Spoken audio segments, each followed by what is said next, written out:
وقضى ربك ألا تعبدوا إلا إياه وبالوالدين إحسانا۔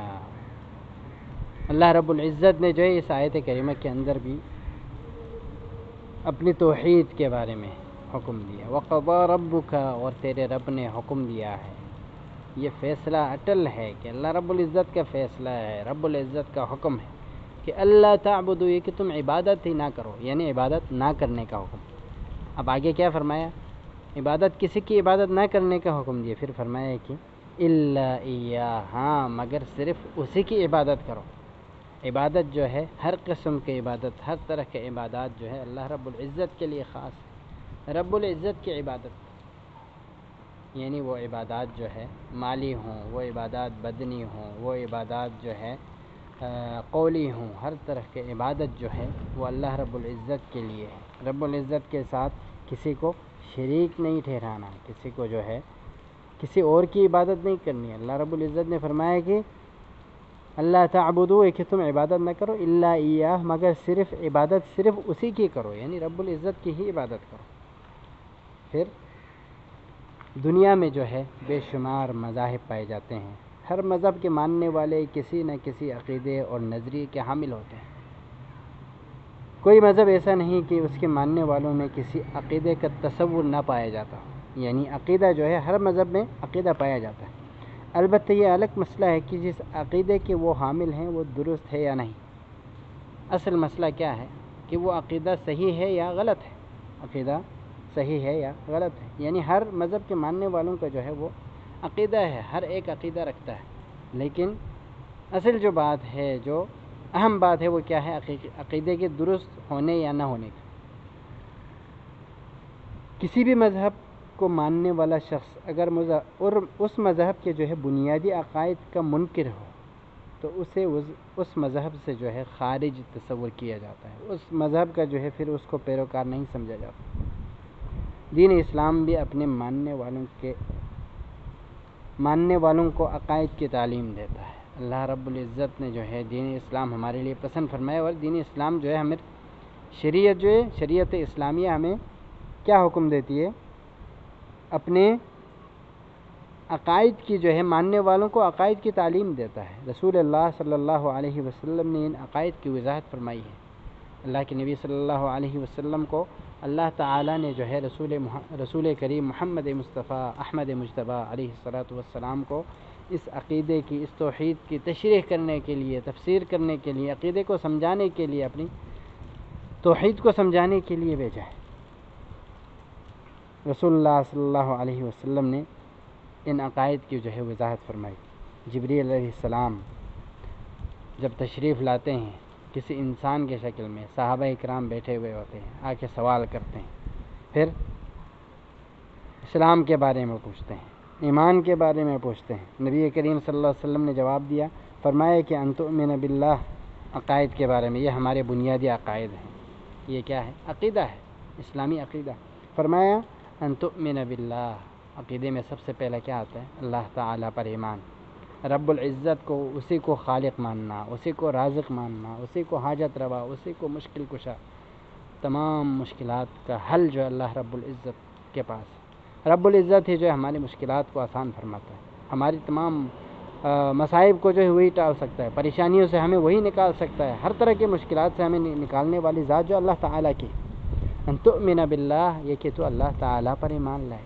اللہ تعالیٰ پر ایمان جو ہے وہ صرف زبان سے اقرار کافی نہیں ہے، ہاں، اقرار باللسان اور تصدیق بالجنان، دل سے جو ہے اس کی تصدیق، وعمل بالجوارح، ہمارے اعضاء ہیں، جسم کے اعضاء سے جو ہے اس کے مطابق، لا الہ الا اللہ کے مطابق، ایمان باللہ کے مطابق، ان تؤمن باللہ، اللہ تعالیٰ پر ایمان لائے، اس کے مطابق ہم نے عمل کرنا ہے۔ اصل زندگی جو ہے وہ دین کیا ہے؟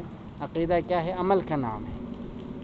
الذین آمنوا وعملوا الصالحات، صرف ایمان لانا کافی نہیں۔ رب العزت نے فرمایا کہ الذین آمنوا وعملوا الصالحات، جو لوگ ایمان لائے اور ایمان کے ساتھ ساتھ کیا ہے؟ عمل صالح کیے، نیک اعمال کیے۔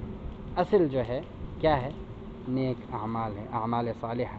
پھر اللہ رب العزت پر ایمان لانا صرف وہی کافی ہے؟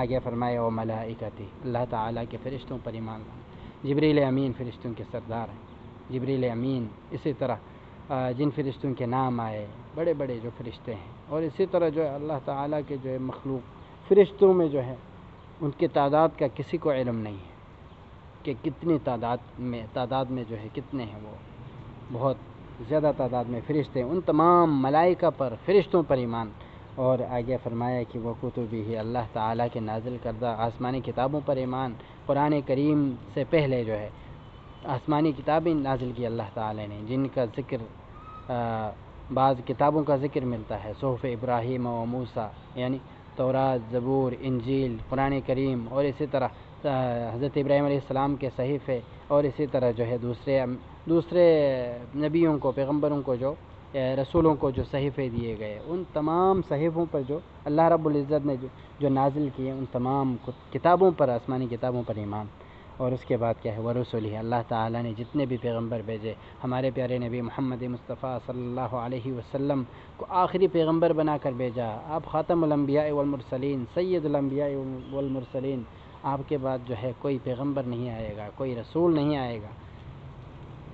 یہ ہمارا عقیدہ ہے، ایمان ہے، اس کے اوپر ایمان ہونا چاہیے۔ اور اسی طرح نبی کریم صلی اللہ علیہ وسلم سے پہلے جتنے بھی انبیاء و رسول بھیجے اللہ تعالیٰ نے، ان سب پر بھی ایمان، کم و بیش 1,24,000 انبیاء و رسول اللہ رب العزت نے جو ہے مبعوث فرمایا، ان تمام پر ایمان کہ وہ تمام جو اللہ تعالیٰ کے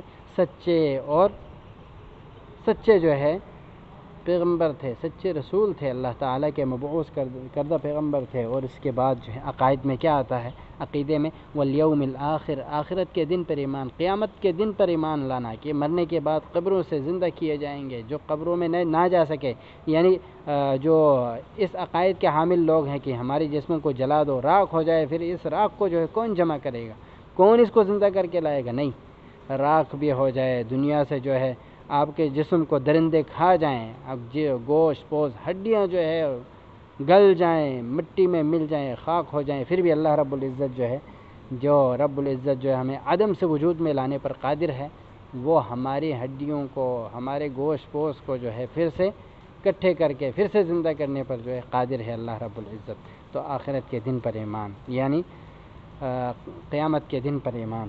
اور اس کے بعد کیا ہے، وَتُؤْمِنَ بِالْقَدْرِ خَيْرِهِ وَشَرِّهِ، اچھی بری تقدیر پر ایمان۔ اللہ رب العزت نے جو ہمارے تقدیر میں جو لکھا ہوا ہے، جو ہمارے ساتھ معاملات ہو چکے ہیں، ہمارے لیے کوئی نقصان دہ، ہمارے نظر میں جو ہے کوئی کام ایسا ہو گیا ہے کہ ہمارے معاشی حالت کے حساب سے، دنیاوی حساب سے ہمارے حق میں بہتر نہیں تھا، کوئی نقصان ہو گیا ہے، اللہ تعالیٰ کی ذات پر جو ہے ایمان رکھنا کہ اللہ تعالیٰ نے میرے مقدر میں یہ لکھا ہوا تھا، الحمدللہ الحمدللہ، اللہ تعالیٰ کا جو ہے ہر وقت ہمیشہ اللہ رب العزت کا شکر ادا کرتے رہے کہ شکر کیا ہے، صرف زبان سے الحمدللہ کہنا، صرف اللہ کا شکر کہنا یہ کافی نہیں، دل میں جو ہے اللہ رب العزت کی ذات پر یقین، مکمل بھروسہ، اطمینان کے ساتھ کہ اللہ تعالیٰ کی حکمت ہوگی، اس میں بھی کوئی ظاہری نقصان ہو گیا لیکن اللہ رب العزت نے جو ہے کسی اس سے بڑے جو ہے کوئی نقصان ہونے سے اللہ رب العزت نے بچایا ہے، رب نے مجھے دیا تھا واپس لے لیا، کوئی نعمت چھن جائے، اللہ رب العزت کی ذات پر یقین رکھیں، بھروسہ رکھیں، اطمینان رکھیں کہ اللہ رب العزت جو ہے نے اس میں بھی میرے لیے خیر و برکت رکھی ہوگی۔ اور اسی طرح کوئی نعمت مل جائے، کوئی اچھا کام ہو جائے، آپ کے جو ہے خواہشات کے عین مطابق آپ کے کام جو ہے سنورتے چلے گئے، ہوتے چلے گئے، اس وقت بھی اللہ رب العزت کا شکر ادا کرنا، رب العزت نے جو ہے میرے کام جو اچھے کر دیے، یعنی جن کاموں کو میں چاہتا تھا اللہ رب العزت نے جو ہے اسی کے مطابق، اسی کے موافق جو ہے میرے کام کرا دیے۔ تو یہ ہے عقیدہ، یہ عقیدہ کہلاتا ہے، اور اسی کو جو ہے ارکان ایمان بھی کہتے ہیں۔ یہ کیا ہے، عقیدہ ہے۔ اللہ رب العزت جو ہمیں صحیح عقیدے کو سمجھ کر اس پر عمل کرنے کی ہم سب کو توفیق عطا فرمائے۔ وآخر دعوانا الحمدللہ رب العالمین۔